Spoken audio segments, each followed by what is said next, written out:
राधे राधे सम्पूर्णलाई। मङ्गलबार बिहान मेरो च्यानलमा हजुरहरूलाई स्वागत छ।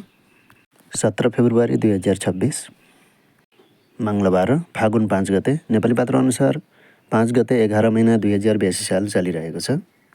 आजको तिथि औँसी, बेलुका 5 बजेर 48 मिनटसम्म औँसी नै रहनेछ। त्यसपछि प्रतिपदा लाग्नेछ। र गुड डे, शुभ दिन जाओस्, हजुरहरूको सबै मनमा चिताएका कामहरू पुगुन्। र बिहान उठेर गुनगुना गरम पानी 2 गिलास पिउनुहोला, पिउन नभुल्नुहोला। र योगा एक्सर्साइज गरेर वाकिङ गर्न निक्लिनुहोला। वाकिङ जोकिङ गरी आफ्नो शरीर फिट राख्नुहोला। हाम्रो शरीर फिट रह्यो भने हाम्रो जीवन त्यसै राम्रो हुनेछ। र बुढाबुढीको, एजेडमेन्टको, घरका ठुला बडाको रेस्पेक्ट गर्नुहोला। र खानापिनामा सोध्नुहोला, बिमार आजारमा सोध्नुहोला। र बच्चाहरूलाई मोबाइलबाट दूर राख्नुहोला।